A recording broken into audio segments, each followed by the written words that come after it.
Gold, trusted gold buyers. మీరు తాకట్టు పెట్టిన బంగారాన్ని విడిపించి ఈ రోజు ఉన్న మార్కెట్ ధరకు కొనబడను.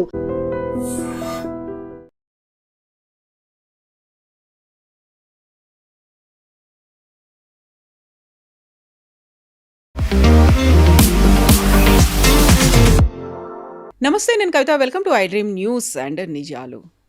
ఇరాన్ మీద అమెరికా, ఇజ్రాయెల్ చేసినటువంటి దాడికి సంబంధించి కరెక్ట్గా 4వ నెల కూడా కంప్లీట్ అయిపోయి 5th మంత్లోకి ఎంటర్ అయిపోయింది. సీజ్ ఫైర్ అనేది ఏమైంది?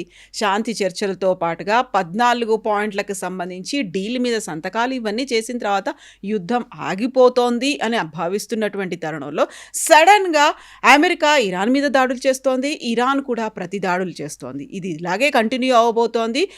దోహాలో దీనికి సంబంధించి చర్చల మీద చర్చలు జరగబోతున్నటువంటి తరుణంలోనే లెబనాన్ మీద దాడులని ఆపేస్తామంటూ ఇజ్రాయెల్ చేసేటువంటి ఒప్పంద పత్రాలకి అమెరికా మధ్యవర్తిత్వం వహిస్తోంది. మరోవైపు ఇరాన్ అండ్ ఖతార్ మధ్యలో, ఒమాన్ మధ్యలో కూడా చర్చలు అనేవి సాగుతున్నాయి, కొనసాగుతూనే కనిపిస్తున్నాయి. ఇది ఎందుకు ఒక నెవర్ ఎండింగ్ సాగాలాగా కనిపిస్తోంది? నిజంగా యుద్ధం అనేది ఎప్పుడు ఆగుతుంది? At the same time Hezbollah ఏం చేయబోతోంది? మనతో పాటుగా ఉన్నారు సీనియర్ జర్నలిస్ట్ సురేష్ కొచ్చతిల్ గారు. సార్ నమస్తే.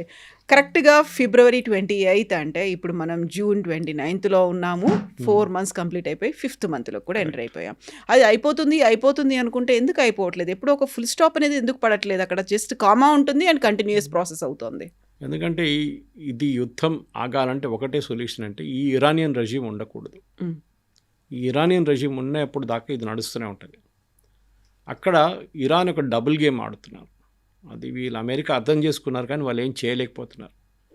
వాళ్ళు ఫ్రంట్ ఫేసింగ్గా సివిలియన్ అడ్మినిస్ట్రేషన్ని పెడుతున్నారు. అరాచి, వీళ్ళ గాలిబాఫ్, వాళ్ళ speaker of Iranian parliament, foreign minister, వీళ్ళందరూ నెగోసియేషన్స్లో ఉన్నారు. పెజెష్కియాన్ అఫ్కోర్స్ ఆయన హెడ్ ఆఫ్ స్టేట్, ఆయన రారు నెగోసియేషన్కి, అండ్ ఈజ్ ద ప్రెసిడెంట్.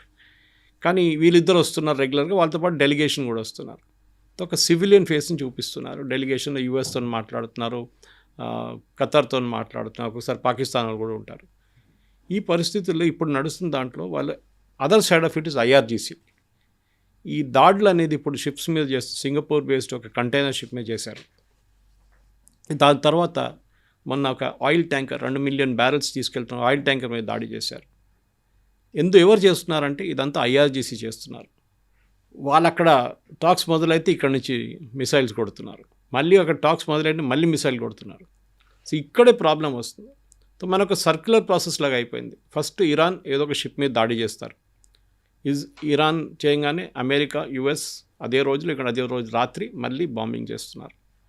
అది చేసినప్పుడు వాళ్ళు ఏం చేస్తున్నారు? ఇరాన్ మళ్ళీ పక్కనున్న బహ్రెయిన్, కువైత్ వీళ్ళ మీద దాడి చేస్తున్నారు. మళ్ళీ ఆగిపోతుంది. రెండో రోజు మళ్ళీ ఇంకో షిప్ మీద దాడి జరుగుతుంది. Same process repeats. అమెరికా మళ్ళీ బాంబు వేస్తారు, వీళ్ళు పక్కన దేశాలు. ఇది ఎప్పుడు ఆగుతుంది? ఇది మీరు అడిగే ప్రశ్న.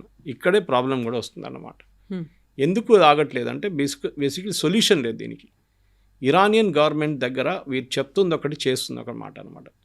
వీళ్ళేమంటారు, MOUలో చాలా క్లియర్గా ఉంది దట్ ఈ పర్టికులర్ వాటర్వే, ఓకే, మనం మాట్లాడుతున్న ఈ వాటర్వేలో స్ట్రైట్ ఆఫ్ హార్మోస్లో మా అధికారం ఉంది.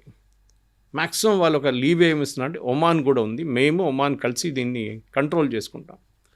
US ఏమో ఒమాన్ మీద చాలా మటుకు పెద్ద ప్రెషర్ పెట్టారు. దట్ మీరు ఏ ఒప్పందాన్ని రాకూడదని చెప్పి ప్రెషర్ పెట్టారనమాట. ఆ పరిస్థితుల్లో ఇప్పుడు ఉన్న దాంట్లో ఒమాన్ ఏం చేస్తున్నారు? ఒమాన్ వైపు నుంచి మీరు ఇప్పుడు ఆ మ్యారిటైమ్ ట్రాఫిక్ లైవ్ మ్యాప్ చూస్తే కూడా తెలిసిపోతుంది. ఒమాన్ వైపు నుంచి షిప్స్ వేస్తుంది, ఇరాన్ వైపు నుంచి వెళ్ళట్లేదు. సో ఇరాన్ ఏమంటున్నారు, ఈ షిప్పులంతా మా వైపు నుంచి వెళ్ళాలి, ఒమాన్ వైపు నుంచి వెళ్ళకూడదు. దానికి లాజిక్ ఏం వాలిస్తుందంటే ఒమాన్ వైపు మేము మైన్స్ వేసి పెట్టామంటున్నారు. ఒమాన్ ఏమో మైన్స్ గురించి మాట్లాడలేదు అసలు.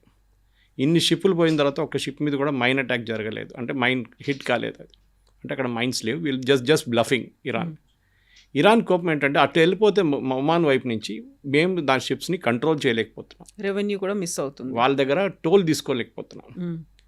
అది ఇరాన్కున్న కోపం. ఇరాన్ ఏమంటారు, ఈ MOUలో ఒక పాయింట్ అది కూడా ఉంది, దట్ 60 daysలో డిసైడ్ చేసి దాన్ని బట్టి మేము we will start charging toll. US ఏమంటున్నారు, అట్లా ఏం లేదంటున్నారు. ఇక్కడ కవిత గారు మెయిన్ ప్రాబ్లం ఇక్కడ వస్తుంది. వీళ్ళు ఏం ఒప్పందం సైన్ చేశారో ఇప్పుడు కూడా అర్థం కావట్లేదు. వీళ్ళు ఇప్పుడు కూడా ఒక మాట అంటున్నారు, వాళ్ళు అంటున్నారు అది కాదంటున్నారు. అట్లీస్ట్ 2 ఒప్పందాలు పక్కన పక్కన పెట్టండి. Then we'll see whether what is where అనేది చాలా క్లియర్గా తెలిసిపోతుంది. ఇక్కడే ప్రాబ్లం వస్తుంది. ఇప్పుడు ఇరాన్ అండ్ మన యుఎస్ ఇప్పుడు దోహాలో కలుస్తూ అంటున్నారు. ఖత్తర్ వాళ్ళు మీడియేట్ చేస్తున్నారు. ఎందుకంటే ఖత్తర్ కూడా తెలిసిపోయింది ఇప్పుడు కొంచెం స్ట్రెయిట్ ఆఫ్ హార్మోజ్ ఫ్లో చేయగానే ఆయిల్ గ్యాస్ అంతా ఫ్లో అవుతుంది. మళ్ళీ దీన్ని వీళ్ళు ట్యాప్ ఆఫ్ చేసేలాగా చేస్తే ఇరాన్ మళ్ళీ ఆగిపోతుంది మొత్తం. Oil is already coming near $76 వచ్చేసింది, which is a big relief అన్నమాట అందరికీ. ఈ పరిస్థితుల్లో ఇంకా ముందుకు ఏం చేయబోతున్నారు మనం రెండు వైపుల నుంచి అర్థం చేసుకోవాలి. మీకు ఇరాన్ వైపు చెప్పాను నేను. అక్కడ ప్రాబ్లం ఏంటంటే హార్డ్ లైనర్స్, ఐఆర్జీసీ లాంటి హార్డ్ లైనర్స్ ఏమంటున్నారు, కాంప్రమైజ్ అవుతున్నారు. ఎవరు? అరాచీ అండ్ గాలిబాఫ్. ఇటువైపు ప్రెసిడెంట్ ట్రంప్ మీద ప్రెషర్ ఏంటంటే ఆయన టోటలీ సరెండర్ చేసేసారు ఇరాన్కి, అమెరికాకి ఏం రాలేదని చెప్పి అక్కడున్న చాలామంది రిపబ్లికన్ సెనేటర్స్ కానివ్వండి, ఇటు డెమోక్రాట్స్ ఆటోమేటిక్లీ వాళ్ళు కూడా చెప్తున్నారు. అది కాకుండా అమెరికన్ మీడియాలో విపరీతమైన అటాక్ జరుగుతుంది ప్రెసిడెంట్ ట్రంప్ మీద. He is a very weak president, అది ఇది అని చెప్పేసి. సో ప్రెసిడెంట్ ట్రంప్ కూడా చాలా పెద్ద ప్రెషర్లో ఉన్నారు. అది కాకుండా ఆయనకు మెయిన్గా అంటే మీరు గుర్తుంటుంది, ఆయన ఒక స్టేట్మెంట్ ఇచ్చారు, I don't want to be like Hoover. అంటే మన ప్రేక్షకులు అర్థం చేసుకోవాలి, who is this Hoover. Edgar Hoover was a American president. ఈ గ్రేట్ డిప్రెషన్ టైంలో ఆయన ప్రెసిడెంట్ ఉండే. ఆయన తీసుకున్న కొన్ని డిసిషన్స్తోని, నిర్ణయాలతోని అక్కడ ఆ టైంలో అమెరికాలో డిప్రెషన్ వచ్చింది, గ్రేట్ డిప్రెషన్. అది కాకుండా మొత్తం లోకమంతా ప్రపంచం మొత్తం గ్రేట్ డిప్రెషన్లో వెళ్ళిపోయింది కంప్లీట్గా. దాన్ని బయటికి రావడం చాలా సంవత్సరాలు పట్టింది. ఆయన చాలా అన్పాపులర్ ప్రెసిడెంట్ అయిపోయారు ఎడ్గర్ హూవర్. ఆయన పేరు ఎక్కడో ఒకటి ఉంది, I think either in Pentagon or in FBI headquarters మీద ఆయన పేరు ఇప్పుడు కూడా ఉంది. ఐ డోంట్ రిమెంబర్ ఎక్కడ ఉంది అనేది, గుర్తు రావట్లేదు నాకు. కానీ ప్రెసిడెంట్ ట్రంప్ అంటున్నా నేను హూవర్ లాగా ఉండకూడదు, దానికోసం నేను ఇది చేశానంట. అంటే ఆయన ఏమంటారు, లోకంలో ఇది చేయకపోతే మొత్తం complete world will be wiped out economically. అదే జరుగుతుంది. ఇప్పుడు మనం అనుకుంటా అది ఇండోనేషియా ఉండొచ్చు, పాకిస్తాన్ ఉండొచ్చు, శ్రీలంక ఉండొచ్చు, లేకుంటే మలేషియా ఉండొచ్చు అని. ఈ క్రైసిస్ కాదు, అది క్రైసిస్ యుఎస్లో జరుగుతుంది. యుఎస్ దగ్గర స్ట్రాటజిక్ ఆయిల్ రిజర్వ్స్ అన్నట్టు మన దగ్గర కూడా ఉన్నట్ల. మనకు 63 రోజులు ఉన్నాయి, ప్లస్ మన దగ్గర ఎప్పుడు ఒక 30 రోజుల రిఫైనరీల స్టాక్ ఉంటుంది. ఒక 90 రోజులు అక్కడ పెట్టుకోవచ్చు. అది కాకుండా షిప్స్లో వస్తున్న షిప్లో ఇంకొక 30 రోజులు ఉంటుంది. సో 120 రోజుల స్టాక్ మన దగ్గర ఎప్పుడు ఉంటుంది, which is basically 3 months. America దగ్గర 7 నుంచి 9 నెలలకి స్టాక్ ఉంది వాళ్ళ దగ్గర. పెద్ద దేశం కదా, వాళ్ళు స్టాక్ ఉంచుకుంటారు. కానీ దాని నుంచి లాస్ట్ ఒక ఆల్మోస్ట్ ఈ 4 నెలల్లో విత్డ్రా చేసుకుని చాలా మటుకు విత్డ్రా చేసుకున్నారు. ఇప్పుడు వాళ్ళ దగ్గర ఉన్నది 6 నుంచి 7 నెలల దాకా స్టాక్. 5 నెలల కన్నా తక్కువ స్టాక్ వచ్చేస్తే డెడ్ స్టాక్ అంటారు, దాన్ని ముట్టకూడదు యాక్చువల్లీ. కానీ అమెరికా దాన్ని కూడా విత్డ్రా చేస్తున్నారు, ఇప్పుడు కూడా డ్రా చేస్తున్నారు. ఇంకో 2 వారాల్లో ఆ స్టాక్ అయిపోతుండే and America would have gone into big crisis. ఇప్పుడున్న $4 కూడా $6 నుంచి $8 వెళ్ళిపోతుండే ఫ్యూయల్ ఛార్జెస్. అది జరగలేదు. సో దానికి ప్రెసిడెంట్ ట్రంప్ అంటున్నా నేను దానికోసం చేశాను, ఇక్కడ ప్రజల కోసం చేశాను, అమెరికన్ ప్రజల కోసం చేశారు, ఆల్ ఓవర్ ద వరల్డ్ ఈ ప్రైసెస్ తగ్గించడానికి నేను తీసుకున్న మూవ్ అని చెప్తున్నారు. కానీ ఆయన మీద చాలా ప్రెషర్ ఉంది, ఎట్లయినా డీల్ ఫినిష్ చేయాలి, ఎట్లయినా డీల్ కంప్లీట్ చేయాలని చెప్పి. అట్ ద సేమ్ టైం అటువైపు ఇరాన్ తెలిసిపోయింది, వీళ్ళు ఒక వీక్ రెజ్యూమ్, ప్రెసిడెంట్ ట్రంప్ చాలా ప్రెషర్లు ఉన్నారు. సో ఆయన్ని, ఈ ప్రెషర్ని వీళ్ళు వాడుకుంటున్నారు, టెస్ట్ చేస్తున్నారు. ఒక బాంబేస్ చూద్దాం ఏమవుతుంది, ఓకే మనం కొడుతున్నారు, గుడ్, మనం బహ్రెయిన్ని కువైత్ని కొడదాం, ఏమవుతుంది చూద్దాం, వాళ్ళు ఏం రియాక్ట్ అవుతారు, నెక్స్ట్ వెయిట్ చేస్తారు 2 రోజుల తర్వాత మళ్ళీ. ఎందుకంటే బేసిక్లీ ఇరాన్ ఏమంటారంటే స్ట్రెయిట్ ఆఫ్ హార్మూజ్ మా న్యూక్లియర్ వెపన్, అది మా ట్రంప్ కార్డ్, అది మేము వాడుకుంటాం అండ్ వీ విల్, అది మా రైట్ అంటున్నారు. కానీ 20th ఫిబ్రవరి కన్నా ముందు దీని గురించి అసలు మాట్లాడలేదు. ప్రెసిడెంట్ ఒబామాతో చేసిన టీంతో చేసిన JCPOలో దీని గురించి అసలు స్ట్రెయిట్ ఆఫ్ హార్మూజ్ గురించి మెన్షనే కూడా లేదు. మళ్ళీ ఎట్లా వచ్చింది ఇక్కడ, అది పెద్ద ప్రశ్న. సో ఇరాన్ తెలిసిపోయింది, వీళ్ళు స్ట్రెయిట్ ఆఫ్ హార్మూజ్ని ఒకసారి ఇడిసేస్తే, అమెరికా కంట్రోల్లో వచ్చేస్తే, దెన్ వీళ్ళకి బార్గెనింగ్ చిప్ అనేది ఏమి ఉండదు ఇరాన్కి. వాళ్ళు ఒక నార్మల్ దేశంలాగా అయిపోతారు, అమెరికా వాళ్ళతో ఫుట్బాల్ ఆడుకుంటారు. ఇప్పుడు మళ్ళీ ట్రంప్ ఒక మాట అంటున్నారు, ప్రపంచంలోనే ఇరాన్ని నేను లేకుండా చేస్తాను, అంత తీవ్ర స్థాయిలో దాడులు అనేవి జరగబోతున్నాయి అనుకున్నప్పుడు ఇరాన్ కూడా అదే అంతే తీవ్ర స్థాయిలో ఎందుకని స్పందిస్తుంది? సడన్గా అక్కడి దాకా వచ్చింది, ఒక పీస్ టాక్స్ అనేవి అవుతున్నాయి, తర్వాత మొత్తం ఒక ఒక కంక్లూడింగ్ పాయింట్కి వస్తాయి అనుకున్నప్పుడు మళ్ళీ ఎందుకు ఇలాంటి ఒక మూమెంట్స్ వస్తున్నాయి, ఎందుకని అటాక్స్ జరుగుతున్నాయి? కవిత గారు, ఇరాన్ దగ్గర డబ్బులు లేకుండే, కానీ లాస్ట్ 1 వీక్లో ప్రతిరోజు $140 మిలియన్ సంపాదిస్తున్నారు వాళ్ళు. వాళ్ళ షిప్స్ బయట వెళ్తున్నాయి, 6 నుంచి 8 షిప్లు. సో వాళ్ళ దగ్గర ఇప్పుడు నెక్స్ట్ ఒక 2-3 మంత్స్లో వాళ్ళ దగ్గర కావాల్సిన డబ్బులు వచ్చేస్తుంది. వచ్చిన తర్వాత వాళ్ళు ఏం చేస్తారు, ఫస్ట్ వాళ్ళ దగ్గర ఉన్న ఐఆర్జీసీ స్టాఫ్కి శాలరీ ఇవ్వలేదు 3 నెలల నుంచి, ఆ శాలరీ ఇస్తారు. వాళ్ళ రెగ్యులర్ మున్సిపల్ వర్కర్స్ కానీ టీచర్స్ కానీ వాళ్ళకి జీతం ఇవ్వాలి, అది ఇచ్చేస్తారు. సో ఒక లెవెల్ దాకా కంట్రోల్ అయిపోతారు అక్కడ. నెక్స్ట్ ఇన్ఫ్లేషన్, ఇప్పుడున్న ఇన్ఫ్లేషన్ 70% 80% ఇన్ఫ్లేషన్, దాన్ని తగ్గించాలి. దానికి ఏం కావాలి, బయట నుంచి గోధుమలు తెచ్చుకోవాలి, మిగతా మీట్ తెచ్చుకోవాలి బయట నుంచి. అమెరికా ఏమంటున్నారు, మేము మా దగ్గర డబ్బులు ఉంది, మీ డబ్బులు $26 బిలియన్ ఉంది కదా, మేము మీకు ఇచ్చేస్తాం, కానీ ఇవ్వం డైరెక్ట్గా, మీరు అమెరికన్ ఫార్మర్స్ దగ్గర నుంచి గోధుమలు కొనుక్కోండి, సోయాబీన్ కొనుక్కోండి, మేము కొనేసి మీకు ఇచ్చేస్తాం, మీరు అంత ట్రబుల్ కూడా తీసుకోక్కర్లేదు, వీ విల్ 26 బిలియన్ నుంచి కొన్ని తీసి మీకు ఇచ్చేస్తుంది. వీళ్ళేమంటారు, వద్దు, మాకు మీ దగ్గర నుంచి ఏమొద్దు, మాకు ఆ డబ్బులు ఇచ్చేసేయండి, మా డబ్బులు. దీన్ని ఒక కాంటెక్స్ట్గా చూడాలి కవిత గారు, చాలా ఇంపార్టెంట్ కాంటెక్స్ట్ ఉంది.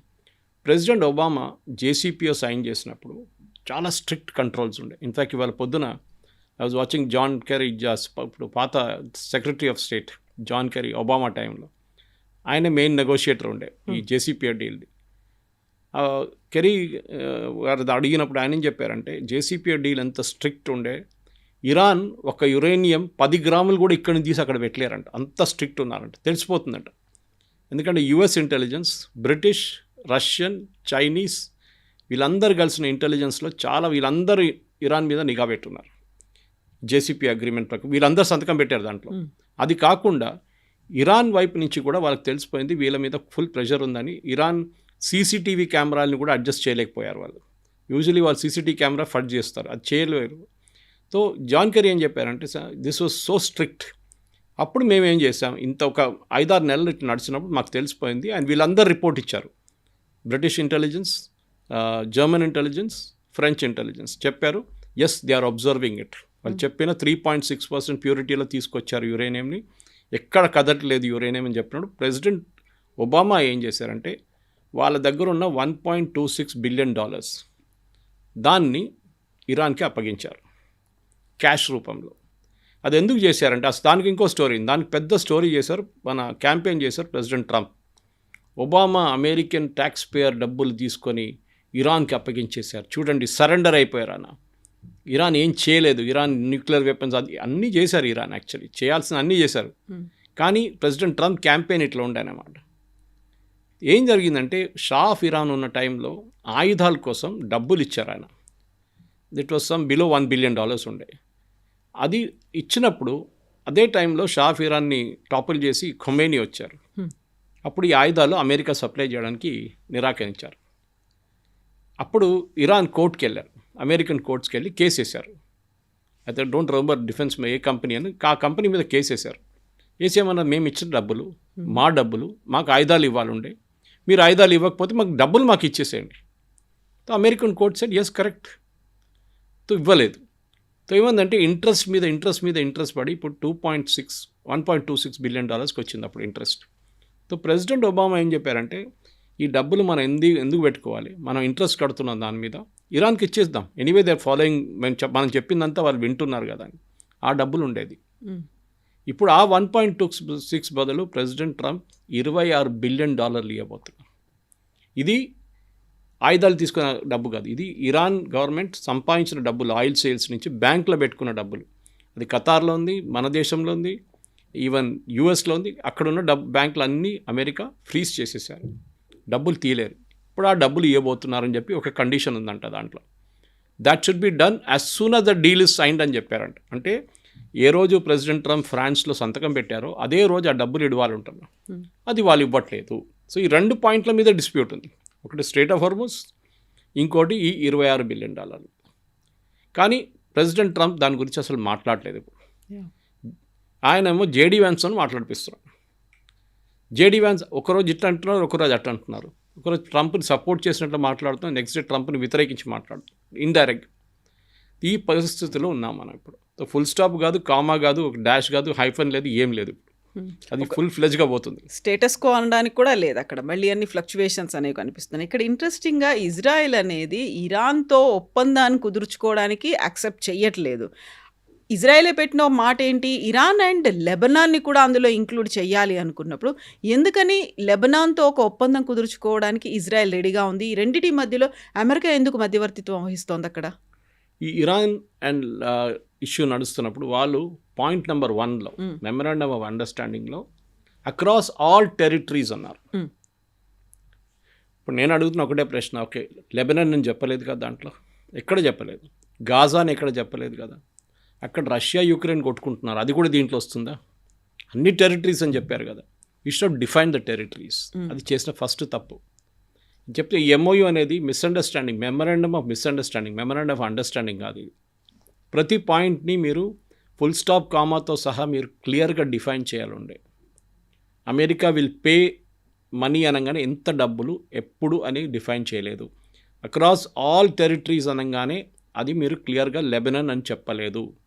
ఫస్ట్ ఆఫ్ ఆల్ హెజ్బుల్లా మీద దాడి చేస్తున్నారు ఇజ్రాయెల్లో ఇజ్రాయలీస్ మీద హెజ్బుల్లా దాడి చేసినప్పుడు వాళ్ళు రిటర్న్ దాడి చేస్తున్నారు.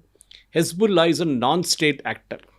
మన లాంగ్వేజ్లో టెర్రరిస్ట్ అదే అంటారు. ఇప్పుడు పాకిస్తాన్ చెప్తుంటారు చూడండి, హఫీజ్ సైదా ఆయన ఎవరు మాకు తెలియదే, హిజ్బుల్ ముజాహిదీన్ వాళ్ళెవరు నాకు తెలియదు, Lashkar e Taiba nothing, we don't know who they are non state actors. ఉన్నారు పాసిబుల్ ఏదో గల్లీలో ఉంటున్నారు వాళ్ళని, ఇది మనం అంటున్నాం. అంత పెద్ద ప్రయారిటీ ఇవ్వాల్సిన అవసరం లేదు. యూఆర్ నాట్, ఎందుకు ఒకసారి ఎస్ అనగానే then it becomes your responsibility.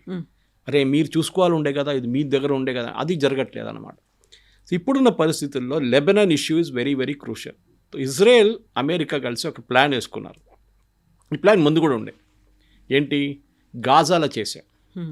గాజాలో హమాస్ని మనం వీళ్ళు అమెరికా ఏమన్నారంటే కంప్లీట్లీ వాళ్ళ ఆయుధాలన్నీ తీసుకొని వాళ్ళని సరెండర్ చేపియాలి, డిసామ్ చేపియాలి.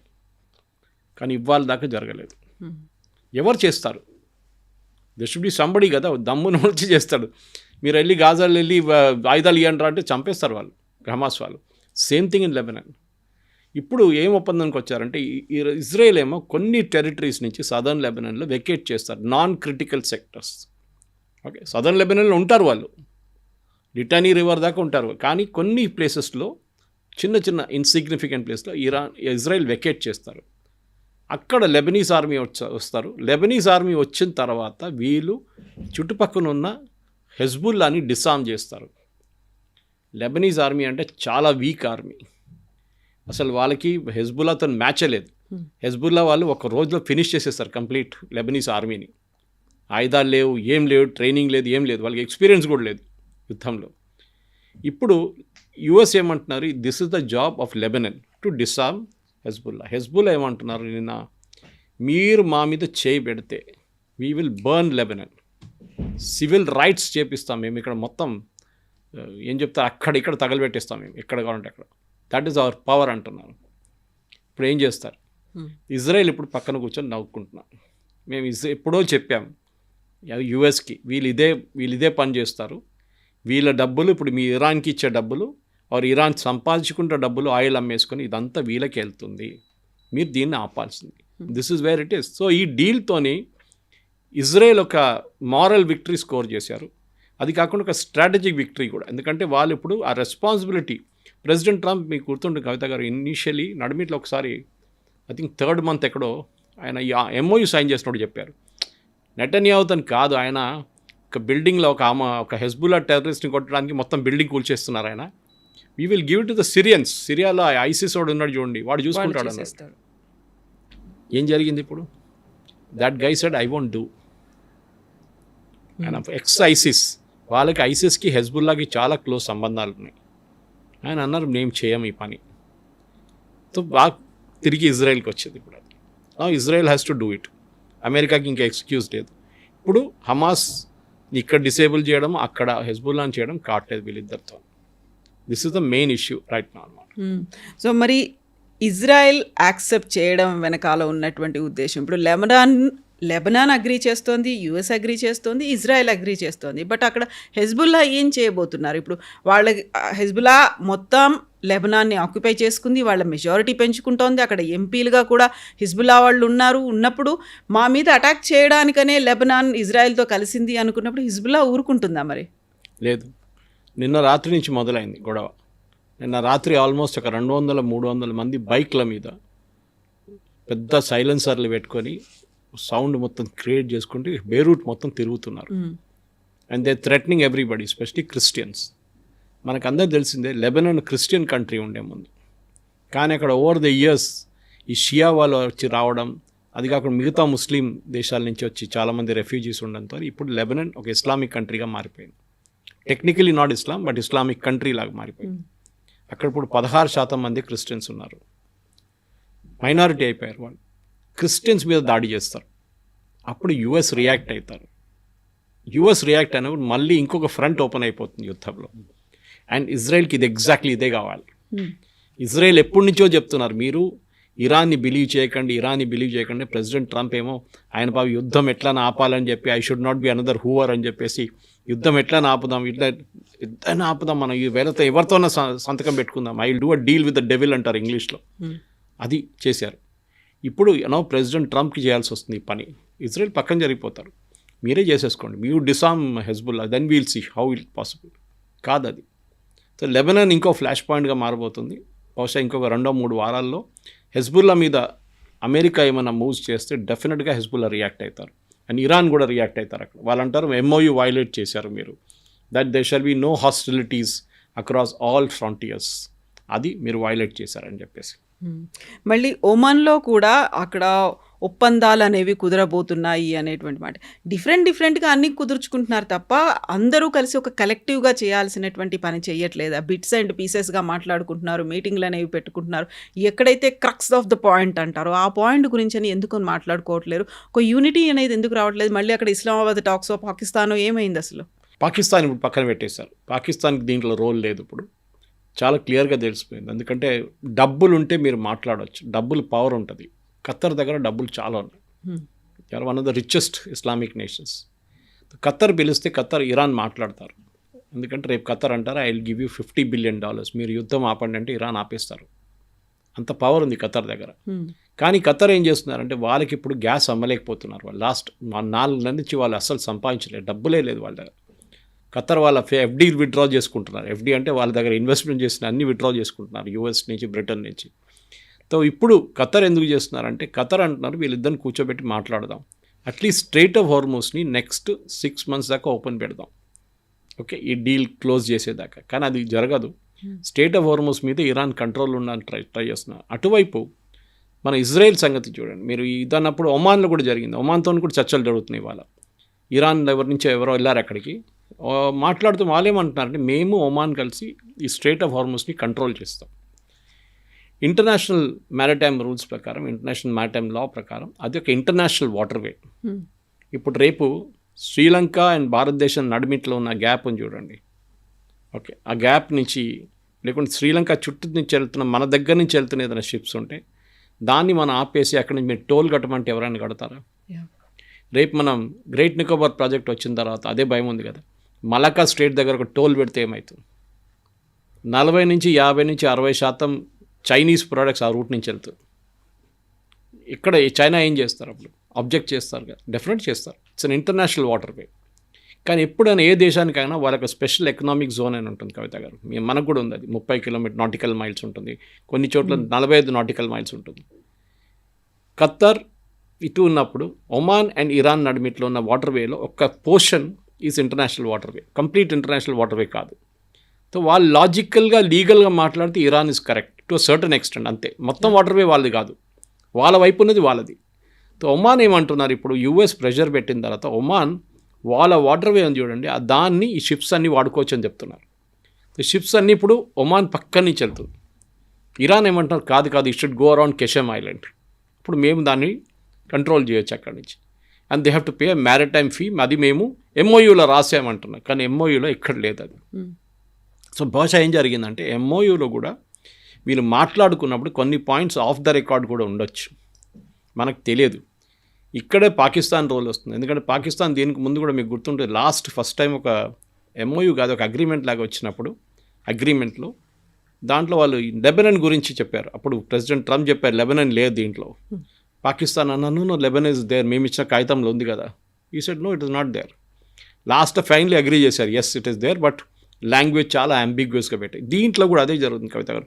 ఈ MOU ఎవరు డ్రాఫ్ట్ చేశారో అర్థం కావట్లేదు. ఇంటర్నేషనల్ డిప్లొమాట్స్ డ్రాఫ్ట్ చేయలేదు. ఇది చాలా అంబిగ్వస్గా పిల్లి ఉంది, రూమ్లో పిల్లి ఉందంటే ఉంది, లేదంటే లేదు, అట్లాంటి మాటలు. ఇట్లాంటి వర్షం పడుతుందా తెలియదు, పడితే పడుతుంది లేకుంటే లేదు, కన్వీనియంట్గా anything. So it can mean anything. So మీరు ఇంటర్నేషనల్ అక్రాస్ ఆల్ ఫ్రాంటియర్స్ అంటే ఇక్కడ ఫ్రాంటియర్ నో ఆల్ జాగ్రఫీస్ యుద్ధం ఉండకూడదు. వెరీ గుడ్, చాలా మంచిది, ఎక్కడ యుద్ధం ఉండకూడదు. కానీ జరుగుతుంది కదా యుద్ధాలన్నీ. మీ ఇరాన్ గురించి మాట్లాడండి, మీ ఏరియాలో ఉన్న యుద్ధాల గురించి మాట్లాడండి. మీరు ఎక్కడో ఉన్న లెబనాన్ ఎందుకు మాట్లాడుతున్నారు? This is point of Israel అన్నమాట. And Israel is correct.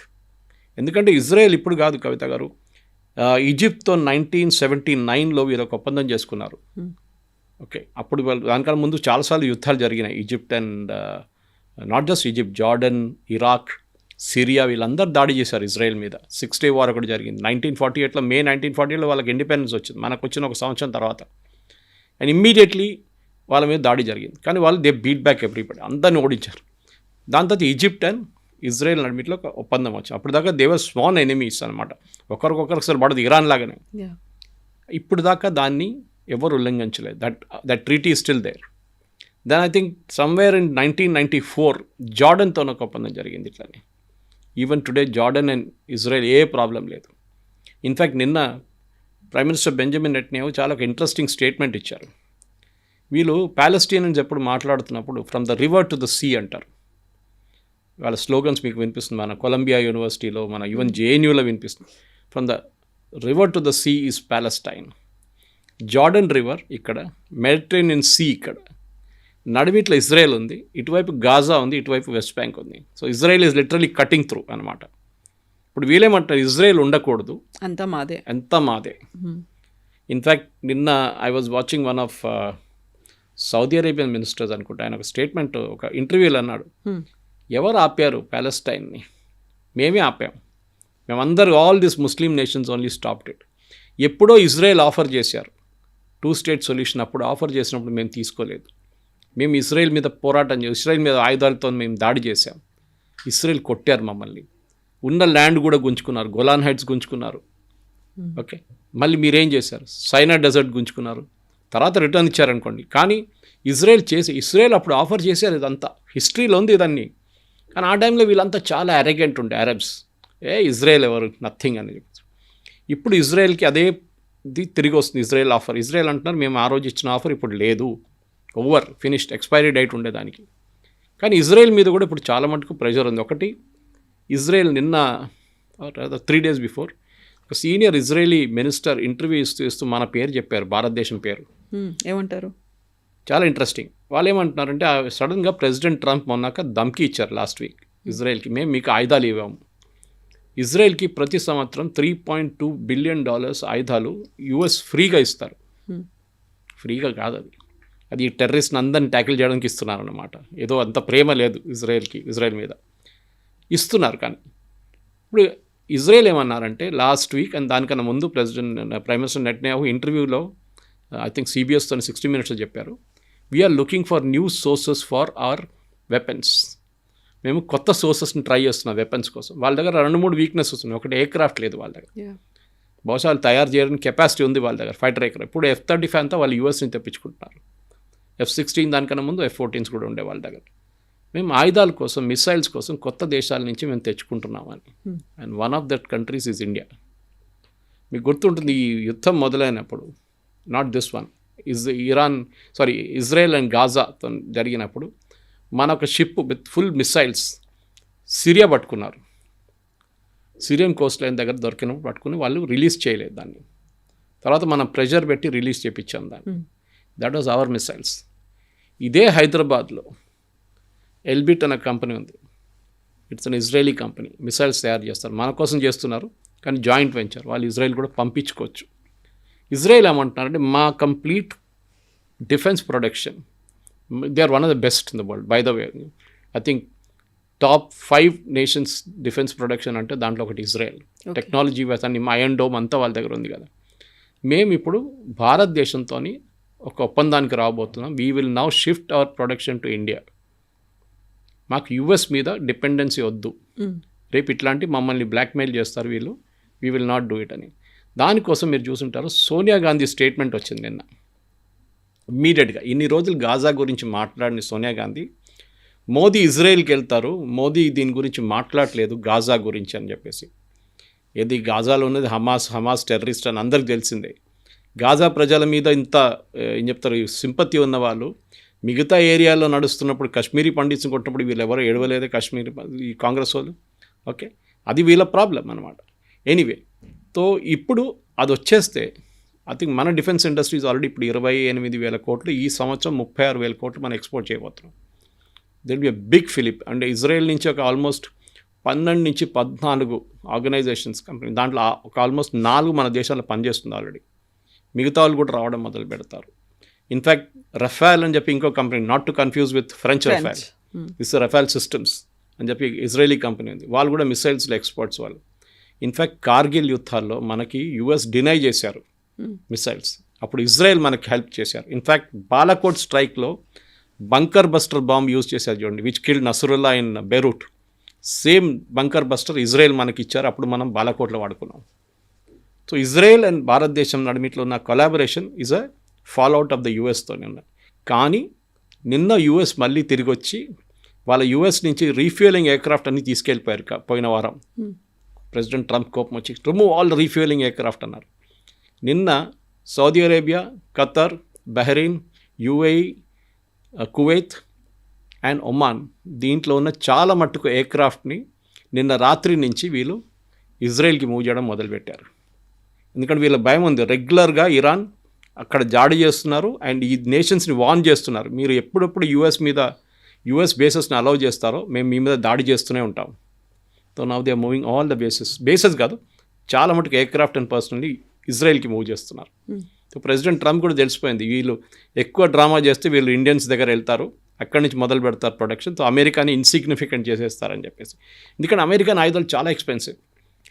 మనం ఈ యుద్ధంలో నేర్చుకున్న అన్నిటికంటే బెస్ట్ లెసన్ అది. $1 మిలియన్ ఉన్న పేట్రియట్ మిసైల్ ఒక $20,000 ఉన్న డ్రోన్ని ఇంటర్సెప్ట్ చేస్తుంది. మీ ఎకానమీస్ ఆఫ్ స్కేల్ మొత్తం పోతుంది మీది. ఈవెన్ గల్ఫ్ నేషన్స్ అంటున్నారు, ఇప్పుడు మన దగ్గర నుంచి యుఏఈ ఒప్పందం పెట్టుకున్నారు, they are buying BrahMos from us, చాలా చీప్ కంపేర్ టు వాట్ వాళ్ళ యుఎస్ ఇస్తున్న ఆయుధాలు చూస్తే. ఇప్పుడు స్లోలీ మారుతున్నారు అందరు. ఇప్పుడు అందరు ఏమంటున్నారు, ఈవెన్ సౌదీ అరేబియా అదే అంటున్నారు, మమ్మల్ని కాపాడుకోవాలని వచ్చిన యుఎస్ డబ్బులు ఇస్తున్నాం వాళ్ళకి, మమ్మల్ని కాపాడండి అని చెప్పి బేస్ ఇచ్చాం. వాళ్ళ పని కూడా చూసుకోవట్లేదు, వాళ్ళ ఎంప్లాయీస్ని అంతా హోటల్కి తీసుకెళ్ళిపోయారంట. బేస్లో పెట్టకుండా వాళ్ళ సర్వీస్ ఉమెన్ని హోటల్స్ తీసుకెళ్ళిపోయారంట. ఎయిర్క్రాఫ్ట్ ఇజ్రాయెల్కి తీసుకెళ్ళిపోతున్నారు, ఖాళీ చేసేస్తున్నారు బేస్ వాళ్ళు. మమ్మల్ని ఎవరు కాపాడతారు? We have learned a lesson. దానికోసం గల్ఫ్ నేషన్స్ ఏం నేర్చుకున్నారంటే, ఇప్పటి నుంచి ఈ సీన్ మారిపోయింది గల్ఫ్లో. జీసీసీ కంట్రీస్ మా ప్రొటెక్షన్ మేమే చూసుకోవాలి, ఇంకెవ్వరు మమ్మల్ని హెల్ప్ చేయడానికి రారు. పాకిస్తాన్ తీసుకొని పెట్టుకున్నారు వాళ్ళు రెంట్కి ఒక 4,000 మంది సోల్జర్స్ అండ్ ఒక 15 ఎయిర్క్రాఫ్ట్. యుఏఈ ఏమో మనతో ఒప్పందం చేసుకున్నారు, మన షిప్స్ కానీ మన ఆర్మ్ ఫోర్సెస్ అక్కడ వెళ్ళొచ్చు ఇప్పుడు యుఏఈకి. ఈ యుద్ధంలో నేర్పించిన అన్నిటికంటే పెద్ద లెసన్ అంటే ఇరాన్ దగ్గర నేర్చుకోండి.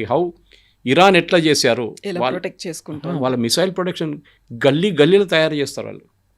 They are able to make 50,000 to 60,000 high end drones, ఏదైనా నార్మల్ మనం చూసే డ్రోన్స్ కాదు, ఆల్మోస్ట్ లైక్ ఎన్ ఎయిర్క్రాఫ్ట్. అది వాళ్ళు తయారు ఎట్లా చేస్తున్నారు అంటే వాళ్ళ దగ్గర దే ఆర్ వెరీ గుడ్ ఎడ్యుకేషన్లో, there is no doubt. Technical education Iran is brilliant. ఇది మెయిన్ అన్నమాట, ఇది జరుగుతుంది. సో ఒక కంప్లీట్ గల్ఫ్ కంట్రీస్లో మార్పు వస్తుంది. యుఎస్ నేర్చుకున్నారు, ఇజ్రాయెల్ నేర్చుకున్న లెసన్ అండ్ ఇరాన్ ఆల్సో. కానీ ఇప్పుడు చూడాల్సింది, ఈ అగ్రిమెంట్ మళ్ళీ స్ట్రేట్ ఆఫ్ హార్మోస్లో జరిగితే మళ్ళీ ఇదే స్టోరీ రిపీట్ అవుతుంది. Their own perceptions. Yes, it will keep changing, it going around in circles అంటారు ఇంగ్లీష్లో. That's what is happening. Yes sir, thank you so much. Thank you very much.